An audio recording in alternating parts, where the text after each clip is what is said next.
Muy buenas. La dictadura sandinista ha consumado un golpe de Estado mediante una reforma total y aberrante a la Constitución de Nicaragua. Con este golpe constitucional, el panorama político en esencia no cambia, únicamente se formaliza por escrito el accionar dictatorial de una pareja que pretende, ahora sin máscaras, instaurar una monarquía con sucesión dinástica al mejor estilo de Corea del Norte o de China. Con esta mal llamada reforma parcial, Nicaragua deja de ser una república democrática regida por un modelo de Estado social de derecho para convertirse en una dictadura totalitaria constitucionalista.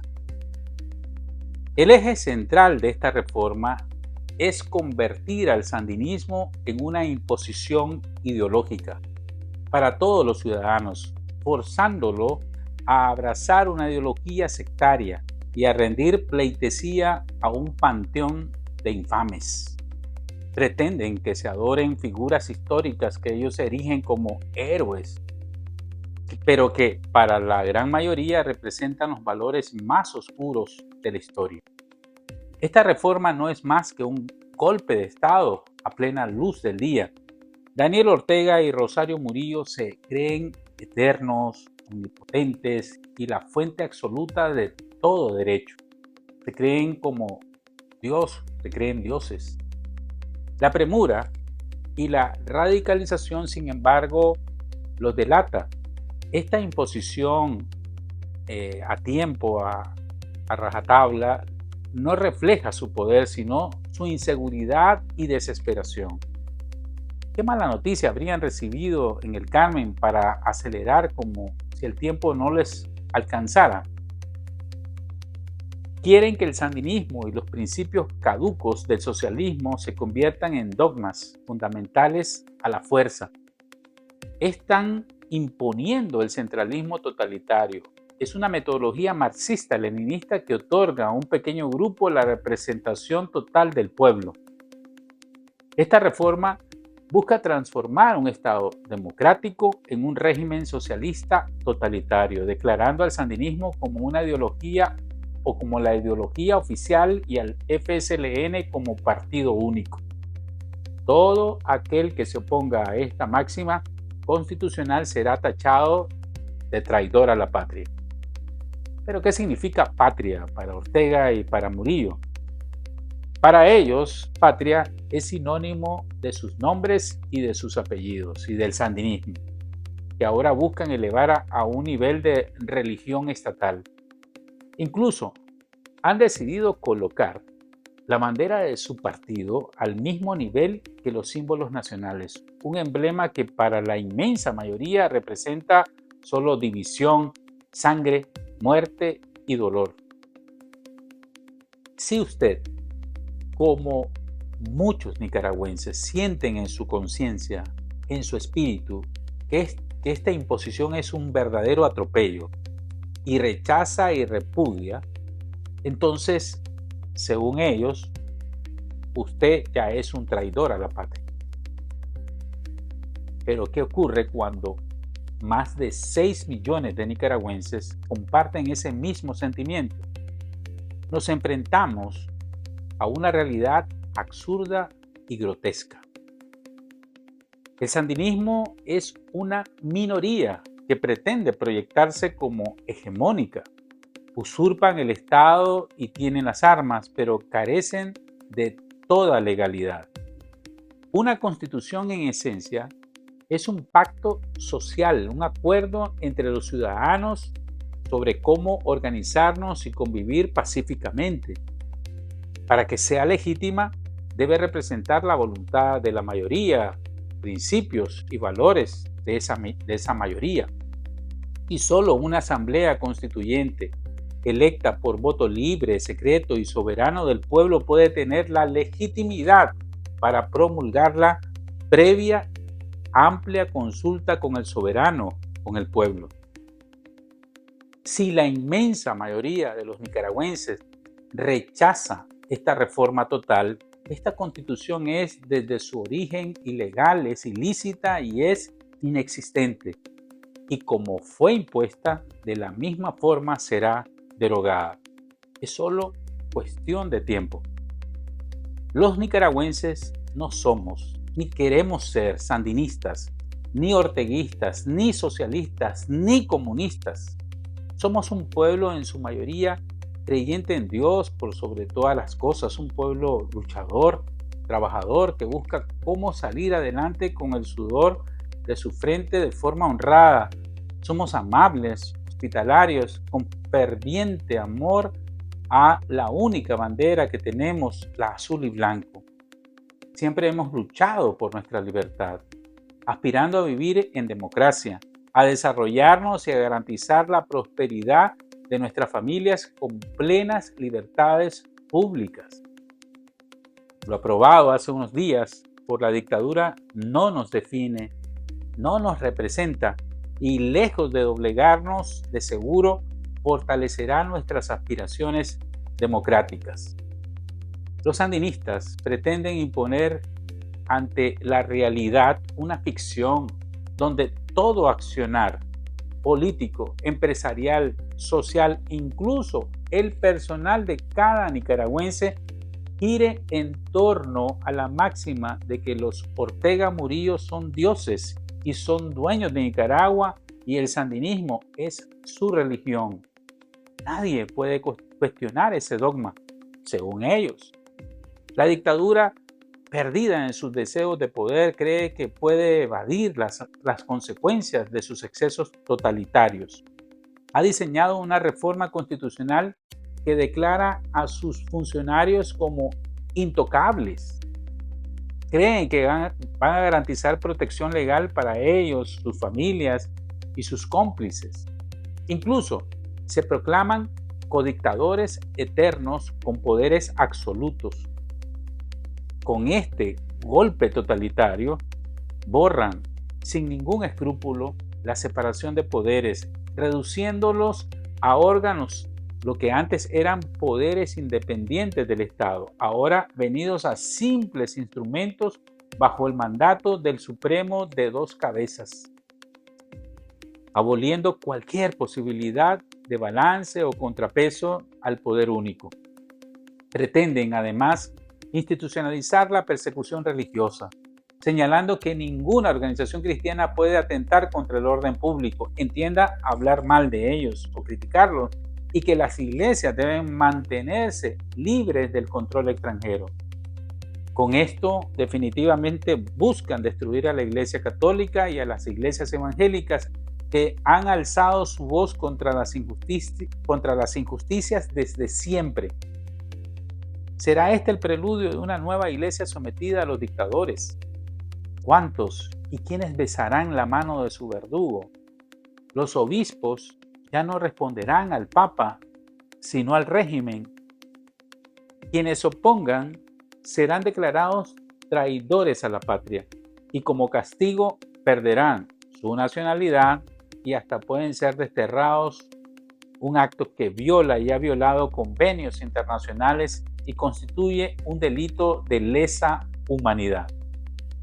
El panorama se agrava con la eliminación de derechos, incluso han derogado la prohibición de la tortura, han violado y prescrito la libertad de expresión, propiedad privada, derechos políticos y de organización. Todo lo que no se someta al dogma sandinista será perseguido, encarcelado y erradicado. Esta constitución totalitaria deroga, suprime y borra todos los derechos adquiridos por los trabajadores al eliminar el artículo 46, que era todo un decálogo de instrumentos internacionales de derechos humanos, entre los que destacaban los derechos laborales. Ya la dictadura había anulado sin asco los derechos laborales de los trabajadores cuando redujo a polvo y ceniza las indemnizaciones por antigüedad de los trabajadores del sector público. En la Constitución orteguista se quitó el derecho a un salario digno, no discriminativo y a la estabilidad laboral. Obligan a los trabajadores a pertenecer a los sindicatos rojinegros del Frente Nacional de los Trabajadores, FNT, para que coticen millones mensualmente. Y por supuesto, no existe ni la más mínima posibilidad de organizarse en sindicatos independientes. De paso, con el objetivo también de servir en bandeja mano de obra barata para las empresas chinas. El régimen también decreta un sistema de partido único, prohibiendo cualquier ideología que no sea la socialista totalitaria. La pluralidad política como la conocimos desaparece y la libertad de prensa queda sometida a los dictados del Estado sandinista, que decidirá qué es verdad y qué no lo es. Pero el autoritarismo no se detiene allí. Profesionales de todas las áreas deberán someterse a la ideología del régimen para ejercer su profesión y sus labores, consolidando un sistema que equivale a la esclavitud del socialismo del siglo XXI. En un acto sin precedentes, la dictadura eleva a los paramilitares al rango de Fuerzas Armadas legítimas, otorgándoles licencia para reprimir y asesinar a quienes no se sometan. Lo que se denunció que existía en el año 2018 y ellos lo negaron, hoy lo oficializan abiertamente. Sobre las comunicaciones todas, incluyendo el espectro radioeléctrico, el internet y el espectro satelital, que quedan bajo el control absoluto del Estado. El sector empresarial, y esto es importante, en Nicaragua, especialmente el financiero, enfrenta una amenaza directa bajo el régimen sandinista. Los bancos, sus dueños y directivos están atrapados en un dilema crítico. Si cumplen con las sanciones internacionales contra violadores de derechos humanos, se arriesgan a ser acusados de traición a la patria, lo que conlleva, por supuesto, confiscaciones, prisión o incluso destierro. Daniel Ortega apuesta a la intimidación y al miedo. Utiliza a los banqueros como escudos y les está cobrando los favores entregados. Los ocupa de rehenes frente a las sanciones que, según sus propios analistas, están por venir. Además, los envía como cabilderos y negociadores ante la administración del presidente Donald Trump para intentar frenar la implementación de medidas más severas y mortales en su contra. Sin embargo, si los banqueros ceden al chantaje del régimen, perderán sus conexiones internacionales. Esto definitivamente paralizaría las transacciones, afectaría el envío de remesas, que son el sustento de miles de familias, y pondría en jaque cualquier actividad de comercio exterior. En este escenario, Nicaragua podría enfrentar un aislamiento económico y político similar al de los años 80, con un sistema financiero estatizado y colapsado. Además, la dictadura está sembrando el miedo entre los nicaragüenses, generando desconfianza en el sistema bancario nacional. Esto definitivamente podría provocar otra estampida de capitales. La pregunta clave es: ¿a quién temen más los banqueros? ¿A Ortega o a los Estados Unidos? Hasta ahora parece que al dictador, pues las represalias por desobedecer sus caprichos no serían en nada leves. Por otro lado, si Trump y su administración no ceden ante los cabilderos y ante el chantaje, los bancos nicaragüenses regionales no podrán salir ilesos. Más de la mitad, fíjense bien esto, más de la mitad de las remesas que llegan a Nicaragua lo hacen a través de estos bancos.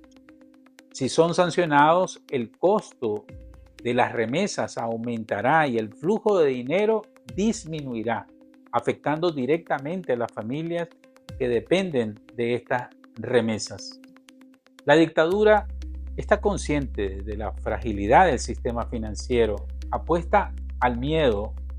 No hay nada más nervioso, dicen, que $1 millón. Pero este miedo también revela el pánico que comienza a instalarse en el propio régimen. Tras consolidar su poder con represión y someter al pueblo, Ortega ahora busca cómo protegerse con leyes desesperadas, diseñadas para eludir sanciones internacionales y supuestamente salvaguardar las fortunas ilícitas de su círculo cercano. Estas medidas, sin embargo, son tan surrealistas como el cuento del rey que decretó que lloviera todos los días para evitar la sequía. Si evadir sanciones fuera tan sencillo como Rusia, Cuba o Venezuela no lo han hecho y ya hubieran resuelto todos sus conflictos financieros. Ortega, de hecho, no logró salvar su propio banco, el Bancor, incluso con todo su aparato estatal. La ley que obliga a bancos a ignorar sanciones internacionales solo profundizará la crisis. Los bancos, atrapados entre las disposiciones locales y las regulaciones internacionales, podrían precipitar un colapso del sistema financiero nicaragüense. Esto, vuelvo a repetir, interrumpiría las remesas, estatizaría aún más la economía y llevaría a un escenario similar al de Cuba: pobreza generalizada y aislamiento internacional. Los efectos inmediatos se podrían dar al sentir la fuga de capitales y el aislamiento del sistema financiero global y una crisis económica en espiral. Además, organismos internacionales como la FACT tienen mecanismos sofisticados para detectar violaciones a las sanciones y estas no se anulan con decretos locales. El trasfondo es claro: el régimen está acorralado, temeroso y consciente de su fragilidad. La presión internacional que les viene y el deterioro interno lo han puesto en una posición insostenible. Estas maniobras desesperadas no solo exponen su debilidad, sino que también apuntan a un desenlace inevitable, el colapso económico y político de un régimen que se tambalea cada vez más. Por la ley de la fuerza y de las armas quieren garantizar, y ahí está todo el meollo del asunto, una sucesión dinástica de los Ortega Murillo, creando una presidencia bicéfala sin precedentes. Dos dictadores con poderes absolutos que podrían nombrar como vicepresidentes a sus propios hijos para perpetuarse en el poder, extendiendo además el periodo presidencial de 5 a 6 años. Con el golpe constitucional, los dictadores se declaran oficialmente enemigos de Estados Unidos y aliados incondicionales de China, Rusia, Irán y Corea del Norte. Esta misma semana, el presidente Biden, particularmente blando con los dictadores, extendió la orden ejecutiva que declara a Nicaragua como una amenaza real para la seguridad de los Estados Unidos. Eso es Biden. Imagínense qué pasará con el presidente Trump. Por si fuera poco, los codictadores se arrogan la potestad de suspender derechos y garantías constitucionales de todos los ciudadanos en cualquier momento y por el tiempo que ellos deseen. De por sí, ya llevan casi 7 años suspendidos. En el marco de la reforma total a la Constitución, la dictadura Murillo ha decidido reducir la cantidad de magistrados y funcionarios de los principales órganos del Estado. Muchos se alegrarán con esta noticia, tal vez otros la miran irrelevante. Esto, en verdad, lejos de representar una medida de austeridad o eficiencia, busca concentrar aún más el poder en manos de la pareja dictatorial, eliminando cualquier atisbo de pluralidad o balance. La cantidad de magistrados de la Corte se reduce de 16 a 9, el número de magistrados del Consejo Supremo Electoral los reducen de 7 a 5, consolidando a un organismo que siempre estaba al servicio exclusivo del Frente Sandinista. Por las últimas décadas, la Contraloría, que en teoría debería velar por la transparencia en el manejo de los recursos públicos, pasa de 5 a 3 contralores que no tienen más control que el de velar exclusivamente por los intereses de quienes los designan ahí a cambio de un jugoso cheque mensual. En lugar de fortalecer la fiscalización, esta reducción garantiza que los fondos del Estado sigan siendo utilizados discrecionalmente por el régimen y sus allegados, sin ningún tipo de rendición de cuenta o de control.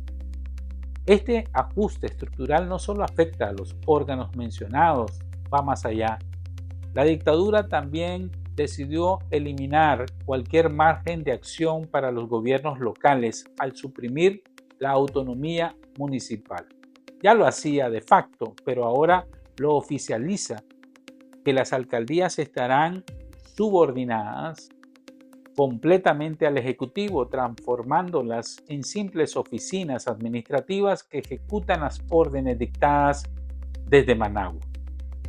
Un Estado, hermanos, centralizador y totalitario. Estos cambios son coherentes con el objetivo principal de la reforma: transformar a Nicaragua en un Estado totalitario, donde no exista separación de poderes ni autonomía institucional alguna. Cada ajuste, cada reducción busca garantizar que las únicas voces que prevalezcan en el sistema sean las de Daniel Ortega, Rosario Murillo y su cada vez más pequeño círculo de leales. Este diseño no solo destruye el Estado democrático y plural, sino que establece las bases de una dictadura hereditaria dinástica, con mecanismos pseudo-legales que perpetúan la represión, el control y la corrupción como pilares fundamentales del régimen. A simple vista el panorama se puede ver oscuro, pero yo como hombre de fe prefiero verlo luminoso. Veo desesperación por imponer la fuerza o a la fuerza lo que solo se puede hacer por voluntad libre y popular y soberana. Veo desesperación y miedo por el futuro incierto que se les avecina. Si bien siempre ha sido el sueño de esta pareja tener su propio reinito, el mundo no funciona así, mucho menos en el mundo actual y moderno. Todo es vanidad de vanidades, se reduce a un papel mojado y como tal va directo a la basura de la historia. Mi apreciada abuelita, que en paz descanse, siempre me decía que por lo más ralo se rompe el hilo. El pueblo, en su absoluta soberanía, en su conciencia y en su espíritu, rechaza este marco de leyes injustas, abusivas y totalitarias. Usted mismo, que me está escuchando, siente, sabe que no está bien, que no es correcto. Se resiste a ser esclavo de una familia, un partido, de una casta corrupta y perversa, aunque lo hagan en silencio, en la clandestinidad o en el exilio. La hegemonía es azul y blanco. Eso no cambiará, eso no ha cambiado. Todo eso solo será un papel mojado mientras la inmensa mayoría no lo aceptemos y lo rechacemos de tajo. La inconformidad seguirá creciendo día a día hasta que vuelva a explotar. Mantengamos la certeza y la convicción de un futuro libre y en democracia que potencie el desarrollo económico para la presente y futuras generaciones de nicaragüenses. Tengamos fe. Siempre vendrán tiempos mejores y las dictaduras, como los dictadores, no son eternas, Como cristianos, en particular, debemos recordar que Cristo nos libertó para que vivamos en libertad. Por lo tanto, manténganse firmes y no se sometan nuevamente al yugo de la esclavitud. Esto lo dice Gálatas 5:1. Dios nos manda a esforzarnos y a ser valientes. A los creyentes, a no dejar de orar, ahí en lo íntimo de nuestro hogar, para que sea Dios tomando el control de Nicaragua y poniendo las cosas en orden, en el orden de Dios. Nunca pierda ni la fe ni la confianza en el Dios único, todopoderoso, y el que tiene la última palabra. Gracias por su valioso tiempo, por escuchar mis comentarios, que por supuesto son al margen de otros más valiosos y atinados. Que Dios le bendiga y que Dios bendiga a Nicaragua.